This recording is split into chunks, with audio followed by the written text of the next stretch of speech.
ఆప్కి అదాలత్లో BJP నాయకుడైన నిషికాంత్ దూబే గారి మీద ఆరోపణ.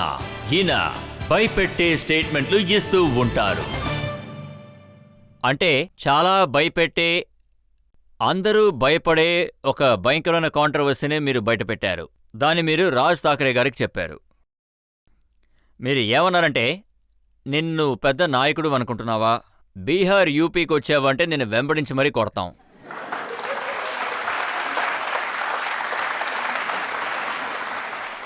అంటే ఈ పోరాటమేమో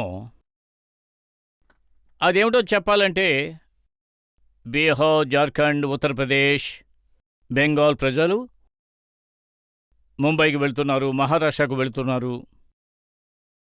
కానీ మహారాష్ట్ర ప్రజలకి, ముంబై ప్రజలకి ఏమనిపిస్తోందంటే వీళ్ళు మా భాగాన్ని తీసేసుకుంటున్నారు, అంటే బీహార్ ప్రజలకు ఎక్కువగా ఇస్తున్నారు అనుకుంటున్నారు. ఈ దేశంలో మేమే ఎక్కువగా ట్యాక్స్ పే చేస్తున్నాం. ముంబై లేదంటే, మహారాష్ట్ర లేదంటే ఈ దేశం ఎందుకు పనికిరాదని అనుకుంటున్నారు. ఇదే ఎన్నో ఏళ్లుగా జరుగుతున్న పోరాటం. దీని గురించి నేనేమంటున్నానంటే, ఒకవేళ బీహారు, జార్ఖండు లేదు అంటే, మధ్యప్రదేశ్, ఛత్తీస్గఢ్ లేకపోతే ముంబై ఏం వ్యాపారం చేస్తుంది? స్టేట్ బ్యాంక్ ఆఫ్ ఇండియా పన్ను కడుతోంది. మొత్తం దేశమంతా స్టేట్ బ్యాంక్ ఇండియా పన్ను కలెక్ట్ చేసి ట్యాక్స్ పే చేస్తున్నారు. ఎల్ఐసి కడుతున్నారు, సెబీ కడుతున్నారు, ఎన్ఐసి కడుతున్నారు. టాటా హెడ్ క్వార్టర్స్ అక్కడే ఉన్నాయి. జార్ఖండ్ కనుక లేకపోతే టాటా అంత పెద్ద నిర్వహణ అయి ఉండేది కాదు. ఇండాల్కో లేకపోతే, పలామో, ఛత్రా లేకపోతే వాళ్లకు బాక్సైడ్ మైన్స్ దొరకవు, బిర్లా ఉండదు, డాల్మియా ఉండదు. మీరే చెప్పండి, ఇంత బొగ్గు ఉంది కదా. ఈ దేశంలో ఉండే 40 and 50% మైన్స్ అండ్ మినరల్స్ జార్ఖండ్లో మాత్రమే ఉన్నాయి. దానికి ముందు బీహార్లో ఉన్నాయి. అంటే మేము యునైటెడ్గా ఉన్నప్పుడు ఇక్కడ మనమే కదా రాజా. మా దురదృష్టం ఏమిటంటే మా ఊర్లో క్లైమేట్ మాకు సూట్ అవ్వడం లేదు అని హెడ్ క్వార్టర్స్ని ఆ ఊరికి తీసుకెళ్లి పెట్టారు. ఆ ట్యాక్స్ వల్ల మీరు రాజాగా అనుకుంటున్నారు. మీరు రాజా అని అనుకుంటున్నప్పుడు సాధారణమైన ప్రజలకి నిజమైన రాజా అయితే, ఈ ప్రజాస్వామ్యంలో చెప్పాలంటే ప్రజలే నిజమైన రాజా. వాళ్ళు ఓటు వేస్తేనే మనం రాజులం. గాంధీగూడమో, నెహ్రూగూడమో రాజాలు కాదు. పోరాటం దీని గురించే కదా. గాంధీగూడమలో, నెహ్రూగూడమలో జరిగిన అదే పోరాటాన్ని నేను రాజ్ ఠాకరే దగ్గర చెప్పాను. అది ఆయన అర్థం చేసుకుంటే ఓకే, లేదంటే ఎలా నేనే చేయను. వాళ్ళు అర్థం చేస్తున్నారు. ముంబైకి వచ్చే నీళ్ళలో ముంచి మరీ కొడతాం. అదే నేను 4 సార్లు వెళ్ళొచ్చాను కదా. ఆ తర్వాతే నేను 4 సార్లు ముంబైకి వెళ్ళొచ్చాను. నేనేమో చెప్పాలంటే ఎంసీపీ నాయకుల్నే కలిసొచ్చాను. కానీ మీరు సుప్రీంకోర్టునే భయపెట్టేలా మాట్లాడారు. మీరు సుప్రీంకోర్టు గురించి ఏం మాట్లాడారు? చీఫ్ జస్టిస్ ఆఫ్ ఇండియా గురించి ఏం మాట్లాడారో వినండి. ఈ దేశంలో ఊళ్ళో జరుగుతున్న పోరాటాలకి, జాతి మీద గొడవలు సృష్టించడానికి చీఫ్ జస్టిస్ సంజీవ్ ఖన్నా ఇంకా సుప్రీంకోర్టే బాధ్యత వహించాలన్నారు. ఇందులో తప్పే ఉంది? ఏ దేశంలో 2 రకాల చట్టాలు ఉన్నాయి.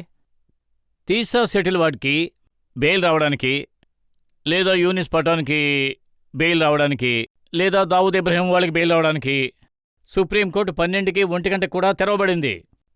పార్లమెంట్లో వగ్గు చట్టం పాస్ చేయబడింది. కానీ మీరు వెంటనే విచారణ దాని గురించి మొదలుపెట్టారు.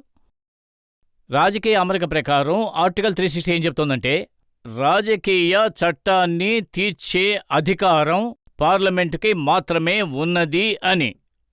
అంబేద్కర్ ఏర్పరచబడిన ఆర్టికల్ 360 చట్టం ఈ అధికారాన్ని ఇచ్చింది. సుప్రీంకోర్టు, హైకోర్టు పనేమిటంటే ఈ చట్టాన్ని అమలు పరచడం.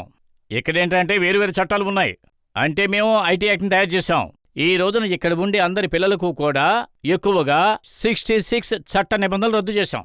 మీరంటున్నారు నాకు మాట్లాడడానికి స్వతంత్రం ఉంది అని. కానీ సుప్రీంకోర్టు ఏం చేసిందంటే మేము తయారు చేసిన చట్టాన్నే క్యాన్సిల్ చేసింది. దీంట్లో ఎక్కువగా బాధింపబడిన వాళ్ళు ఎవరు? స్త్రీలు, పిల్లలు, గ్రామ ప్రజలు. వాళ్ళు డిఫెండ్ చేసుకోలేరు. కానీ మనలాంటి వాళ్లకు బాధింపు ఏర్పడదు. మనకి ఇండియన్ గవర్నమెంట్ చట్ట అమరిక ఉంది. ఒకవేళ ఎవరైనా మనకు వ్యతిరేకంగా ఫేస్బుక్లో గానీ, ఎక్స్లో గానీ ఏదైనా వేస్తే దాన్ని వెంటనే ఫ్యాక్ట్ చెకింగ్లో బ్యాన్ చేస్తారు. కనపడకుండా పోతుంది. కానీ ఆ ఆడవాళ్లకు ఏం జరుగుతుంది? చెప్పాలంటే ఆ సుప్రీంకోర్టు ఈ నడవడిక తీసుకుంటే వగ్గు చట్టంలో ఏం జరిగింది? మాల్దా ఇంకా ముషీరాబాద్లో కొంతమంది ముస్లింలు భయాన్ని రేకెత్తించారు. నా నియోజకవర్గానికి 4,000-5,000 మంది పరిగెత్తుకుని వచ్చారు. హిందువులు మమ్మల్ని తరుముతున్నారు అంటూ. వాళ్లకు రాత్రి పగలు మేం భోజనం పంపించాం. ఇప్పుడు మీరు అర్థం చేసుకోండి, ఒక సాధారణమైన ఎంపీ ఎంతకాలం అని చెప్పి సాయం చేస్తూనే ఉండాలి ప్రజలకి. నేను ఈ విషయాన్ని చెప్పడానికి ప్రయత్నం చేశాను. నేను తప్పుగా మాట్లాడి ఉంటే నా మీద 6 పేజీల తీర్పు రాశారు.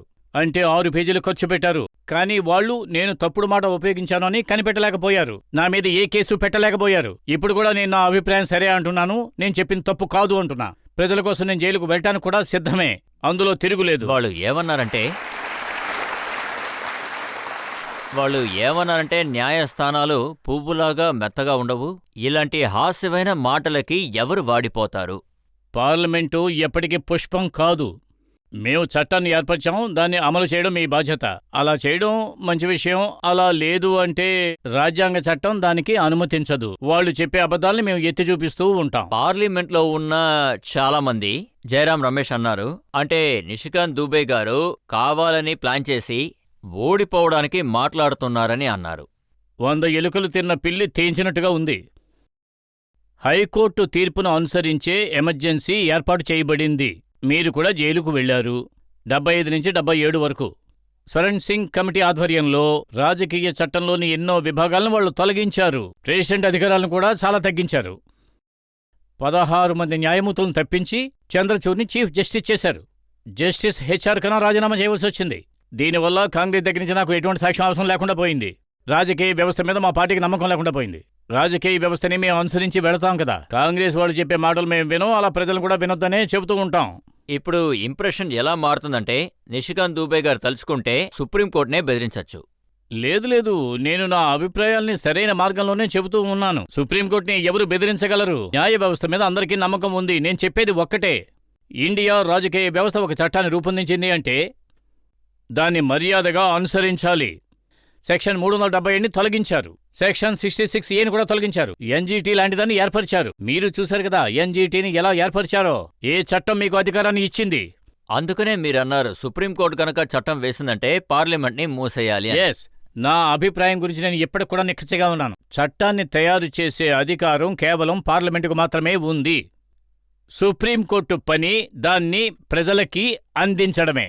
చట్టంలో ఏం విషయాలు ఉన్నాయో వాళ్లకు వివరించి చెప్పాలి. సుప్రీంకోర్టు పని చట్టాన్ని చేయడం కాదు. సుప్రీంకోర్టులో మీ గురించి చెప్పారు, సాంప్రదాయాల మీద విసుగు తెప్పించే ఎలాంటి ప్రయత్నమైనా హేట్ స్పీచ్ ద్వారా ఇనుపతో సమాధానం చెప్పబడుతుంది. అయితే కేసు వేయొచ్చు కదా. ఇది మాత్రం రాసి అలా వదిలేశారేంటి? దాని తర్వాత దశకు వెళ్ళొచ్చు కదా. నా గురించి 8 పేజీల తీర్పు రాశారు. అప్పుడు నిషికాంత్ దూబే మీద పరువు నష్టం దావా వెయ్యండి, లేదంటే ఎఫ్ఐఆర్ వెయ్యండి, జైలుకు పంపించండి. ఇప్పుడు మీ పార్టీలోని లీడర్ రాజీవ్ ప్రతాప్ రూడీ ఆయన ఏమంటున్నారంటే నిషికాంత్ విడిగా ఒక పార్టీ నడుపుతున్నాడు అని. అందులో అమిత్ షా గారి పేరు వాడుతున్నారని చెప్పారు. రాజీవ్ ప్రతాప్ రూడీ నాకు పాత మిత్రుడు. ఆయన 1990లో ఎమ్మెల్యేగా ఎన్నుకోబడ్డారు. ఎన్నోసార్లు ఎంపీగా కూడా అయ్యారు. ఆయన చెప్పినట్టుగా నేను ప్రత్యేకమైన పార్టీ నడిపితే అంతకంటే సంతోషించే విషయం ఇంకేమీ లేదు కదా. ఆయనే అలా చెప్పారంటే, నాకు సర్టిఫికెట్ ఇచ్చారంటే అంతకంటే నాకు పెద్ద దీవెన ఇంకేముంటుంది? అంటే మీరు అర్థం చేసుకోవాల్సింది, ఆయన నాకు సర్టిఫికెట్ ఇస్తున్నారు. ఇంకో విషయం ఏమిటంటే, మోడీజీ అమిత్ షా గురించి చెప్పాలంటే వాళ్ళని ట్రంప్ కూడా అలా కదిలించలేకపోయాడు. ఈ ప్రపంచమే వాళ్ళని కదిలించలేకపోయింది. అలాంటప్పుడు నేను వాళ్ళని కదిలించగలుగుతానా? అది మొత్తం ప్రపంచానికి తెలుసు. ఇంతకంటే మూర్ఖపు మాటలు ఉంటాయా ఏంటి? ఒకవేళ ఎవరి మాటలైనా విని ఆయన అలా అని ఉండొచ్చు అని అనుకుంటున్నా. ఆయన చెప్పిన 2 విషయాలకి నేను సంతోషపడ్డాను. ఒక విషయం నేను నడుపుతున్నాను, ఇంకో విషయం పార్టీ వ్యవస్థ అలా అనుకుంది, ఎవరి మీదైనా నేరం మోపొచ్చు అనేది. ఈ గొడవ సరిగ్గా జరిగింది ఎప్పుడంటే కాన్స్టిట్యూషనల్ క్లబ్ ఎలక్షన్ జరిగేటప్పుడే కదా. మీరు మీ క్యాండిడేట్ ని నిలబెట్టారు, అది కూడా మీ పార్టీకి అపోజిషన్ పార్టీ. కాన్స్టిట్యూషన్ క్లబ్ ఎన్నికల్లో అందులో సంతోషించే విషయం ఏమిటి అంటే, సోనియా గాంధీ, మల్లికార్జున్ ఖార్గే, కమల్నాథ్జీ, సుశీల్ సిందే వాళ్ళని ఓటు వేయడానికి రప్పించాను. నా ప్రయత్నాన్ని మీరు ఖచ్చితంగా పొగిడే తీరాలి, ఎందుకంటే రాజకీయ వ్యవస్థ తీరుని ఎవరూ పెద్దగా తీసుకోరు. ఇంకో విషయం ఏమిటంటే, కాన్స్టిట్యూషన్ క్లబ్ చెడగొడతామనే భయంతో నిజాన్ని మాట్లాడలేమా? రూడీ నా మిత్రుడుగా ఉన్నాడు. నేను ఇప్పుడు చెబుతున్నాను, కాన్స్టిట్యూషన్ క్లబ్ ఎంపీలకు, ఎక్స్ ఎంపీలకు మాత్రమే. కానీ అక్కడ ఢిల్లీ పోలీసు అధికారులు, బిజినెస్ మ్యాన్లు వాళ్లకూడా అనుమతి ఉంది. ఒకవేళ రేపు నాకు మళ్లీ ఛాన్సు దొరికితే నేను రేపు రూడీకి వ్యతిరేకంగా ఒక మనిషిని నిలబెడతాను.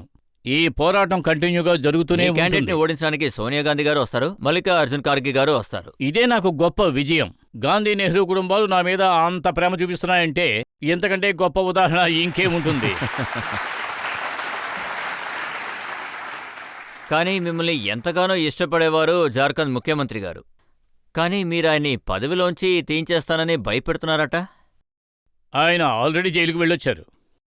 మళ్ళీ వెళ్తారో ఏమిటో మరి. హేమంత్ సోరెన్ గురించి మీరు అంటున్నారు, జార్ఖండ్ని ఇస్లామిక్ స్టేట్గా మార్చాలనుకుంటున్నారు, ఆయన తెల్ల టోపీని ఇష్టపడుతున్నారన్నారు. దేశంలో ఉన్న మొత్తం ముస్లిమ్స్ 4%. కానీ స్థలం మార్పిడి, ప్రజలు పనిచేసుకునే చోటులో వృత్తి లేదు, వైద్య సౌకర్యం లేదు. అక్కడికెందుకు వెళ్లి వాళ్ళు ఉండాలి? అందుకే బంగ్లాదేశ్ ముస్లిమ్స్ ఇక్కడికి వచ్చారు వాళ్లకు ఓటు వెయ్యడానికి. అప్పుడు ఎదిరించకుండా ఉండగలమా? ఆదివాసీ ప్రజల కోసం ఎవరు గొంతు కలుపుతారు? నేను ఎప్పుడూ పార్లమెంటులో దళితులు, కింది స్థాయి ప్రజలు, వాళ్ల గురించి మాత్రమే నేను మాట్లాడుతూ ఉంటాను. ఇది కేవలం మాటల వరకే పరిమితమా, లేకపోతే గొంతెత్తుతామా? ఆ వార్డులో ఎంపీగా నేను ఏం చేయాలి? ఇక్కడ ఉండే ప్రజలందరూ హేమంత్ సోరెన్ లాంటి నాయకులకి వ్యతిరేకత చూపించాలా వద్దా? మీరే చెప్పండి. ఈ ప్రశ్న నేను ప్రజలకే వదిలేస్తున్నాను. అందువల్లే నేను ఆయన్ని ఎదిరిస్తూనే ఉంటాను. అంతేకాదు, ఎదిరించే శక్తికి ఎంత శక్తి ఉందో అంతా కూడా నేను ఉపయోగిస్తా. కేసులు పెడుతూనే ఉంటాను, ఎదిరిస్తూనే ఉంటాను. ఏదో ఒక రోజు జార్ఖండ్ ముక్తి మోర్చా హేమంత్ సోరెన్ని అధికారం నుంచి తొలగిస్తుంది. కానీ జార్ఖండ్ ప్రజలు చాలా కోపంగా ఉన్నారు. జార్ఖండ్కి రావాల్సిన పథకాలు, అలాగే రాంచీకి రావాల్సిన పథకాలన్నింటినీ కూడా మీరు మీ వైపు తిప్పుకున్నారని అంటున్నారు. ఎయిర్పోర్ట్ రావాల్సింది దాన్ని మీ కాన్స్టిట్యున్సీలో మొదలుపెట్టారని చెప్తున్నారు ధన్బాద్కు బదులుగా. మన ప్రజల కోసం పోరాటం చేయడంలో అంత తప్పే ఉంది? నేను ఎప్పుడు చెప్పేది అదే. నేను నా ప్రజల కోసం మాట్లాడతాను. గూడా నియోజకవర్గం లేకపోతే నేను ఎంపీ అయ్యేవాణ్ణి కాదు. ఈ అన్ని విషయాలు అంటే ఎంపీలు, పార్లమెంటులో మాట్లాడేవాళ్లు, ఇదంతా కూడా గూడా ప్రజలు నాకు ఇచ్చిన బహుమానమనే అనుకుంటా.